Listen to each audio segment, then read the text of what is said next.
ಮುಂದಿನ ರಾಶಿ ವೃಷಭ ರಾಶಿ.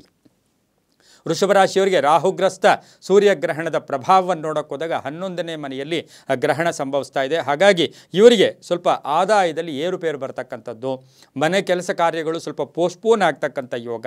ಅದರ ಜೊತೆಗೆ ಇವರಿಗೆ ವಿಶೇಷವಾಗಿ ಏನು ಅಂತ ಹೇಳಿದ್ರೆ ಮಕ್ಕಳ ವಿಷಯದಲ್ಲಿ ಕಲಹ ಆಗ್ತಕ್ಕಂಥದ್ದು. ಆದಾಯಕ್ಕೆ, ಏಕೆಂದರೆ 11ನೇ ಮನೆ ಅಂತ ಹೇಳಿದ್ರೆ ನಮಗೆ ಆದಾಯ, ಈ ಆದಾಯ ಬರ್ತಕ್ಕಂತಹ ಆ ಒಂದು ಮನೆಯಲ್ಲಿಯೇ ಗ್ರಹಣ ಸಂಭವಿಸ್ತಾ ಇರತಕ್ಕಂಥದ್ದಾಗಿರೋದ್ರಿಂದ ಓವರ್ ಎಕ್ಸ್ಪೆಕ್ಟೇಷನ್ಸ್ ಬೇಡ ಅಂತ ಹೇಳುತ್ತೆ.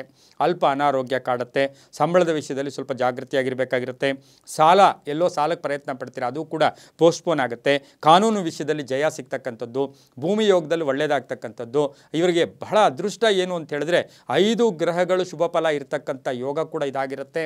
ಅದರೊಂದಿಗೆ ಇವರ ರಾಶ್ಯಾಧಿಪತಿಯಾಗಿರ್ತಕ್ಕಂಥ ಶುಕ್ರ ಉಚ್ಚನಾಗಿ ಅಂದರೆ ಬಲಿಷ್ಠನಾಗಿ ಎಲ್ಲಿ ಮೀನ ರಾಶಿಯಲ್ಲಿರ್ತಕ್ಕಂಥ ಸಂದರ್ಭದಲ್ಲಿಯೇ ಗ್ರಹಣ ಸಂಭವಿಸ್ತಾ ಇರತಕ್ಕಂಥದ್ದು ಆಗಿರೋದ್ರಿಂದ ಸಮಾಜದಲ್ಲಿ ಕೀರ್ತಿ ಪ್ರತಿಷ್ಠೆಗಳು ಜಾಸ್ತಿ ಆಗುತ್ತೆ. ಎಲ್ಲೋ ಒಂದು ಕಡೆ ಸ್ಥಾನಮಾನಗಳು ಜಾಸ್ತಿ ಆಗುತ್ತೆ. ಧಾರ್ಮಿಕ ಕಾರ್ಯಗಳಲ್ಲಿ ಭಾಗಿಯಾಗ್ತೀರಾ. ಆದಾಯದಲ್ಲಿ ವಿಷಯದಲ್ಲಿ ಸ್ವಲ್ಪ ಹುಷಾರಾಗಿರಬೇಕು. 3 ತಿಂಗಳು ಆದಾಯದ ಮಟ್ಟಿಗೆ ನೋಡೋಕೆ ಹೋದಾಗ ಬರ್ತಾ ಇರುತ್ತೆ, ಹೋಗ್ತಾ ಇರುತ್ತೆ.